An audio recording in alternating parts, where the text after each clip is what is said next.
In the past, I've taken a look at every Walt Disney Animation Studio movie, and all the Disneytoon direct-to-video sequels.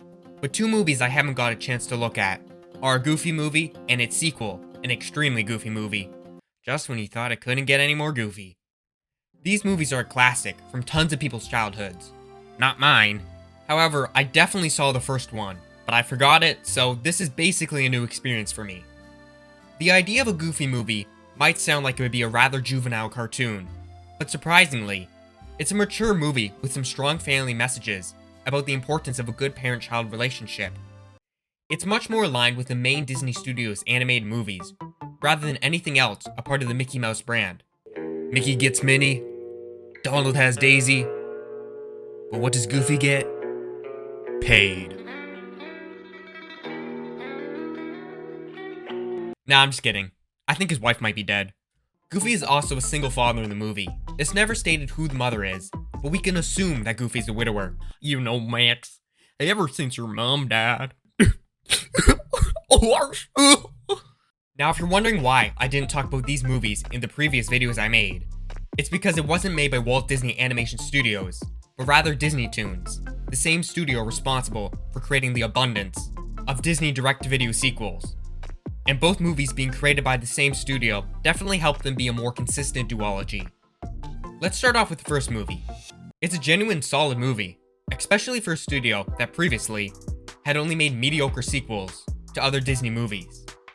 The general plot is that Goofy feels that his son, Max, is drifting away from him.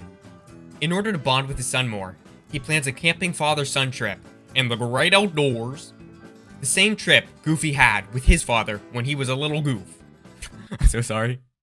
However, understandably, Max has no interest in this, as he's much more interested in being a regular high school student that also happens to be a dog, but still my point stands.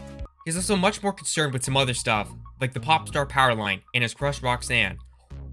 Near the beginning of the movie, Max puts on a big show, imitating the newest Powerline music video, in order to impress Roxanne, and I swear to Goof, he dabs. After this little incident, Max gets suspended from school, which of course causes Goofy to feel a lot of pressure.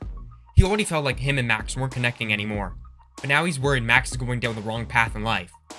And there's a surprising amount of Max might join a gang talk. The principal at the school is voiced by the same actor who voices the principal in Chicken Little. Coincidence? Yes, most definitely.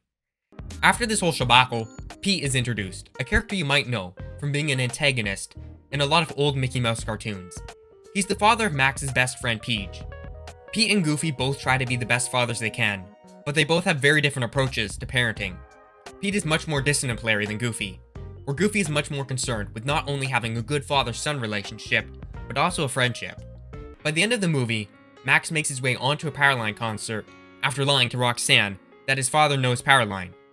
Oh yeah? Well, my dad owns Xbox. He's gonna ban your arse on Xbox Live. During the finale, even after making it onto the Powerline concert, he still confesses his lie to Roxanne, which is something I liked.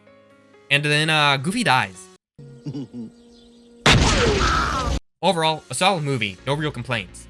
If I had to find something wrong with it, Bigfoot randomly appears halfway through the movie, and the background grays can be a little ugly, but that's just nitpicking at this point.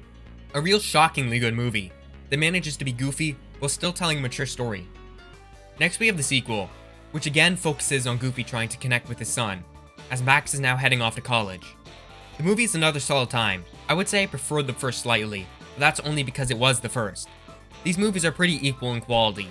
Some of the main events that happen is Goofy goes back to college alongside Max, and even joins the College X Games alongside Max, which of course Max doesn't take all too well, especially when Goofy turns out to be naturally talented at it. But yet again, by the end of the movie, they make up and have a stronger bond because of it. The amount of plot similarities this shares with 22 Jump Street is astounding. Goofy even gets a librarian girlfriend in the movie. Worse. I've been asked in the past what animal Goofy is. Trust me, this comes up in a conversation a lot. But I can 99% confirm that Goofy's a dog. But by the end of this movie, he goes from dog to dog. But Goofy isn't the only one getting a girlfriend, as Peach starts dating a hipster. However, Roxanne is absent from the movie. The movie goes for a more traditional hero versus villain story than the previous one, the new villain being Bradley Uppercrust III. He's a pretty enjoyable, if admittedly an average villain. Max, teaming up with Goofy, and side character number 2 win the X Games race, and we get yet another solid movie. I know a lot of you have probably seen the Goofy movies and might have fond memories of them, so let me know what you thought about them and if you prefer the first or second movie.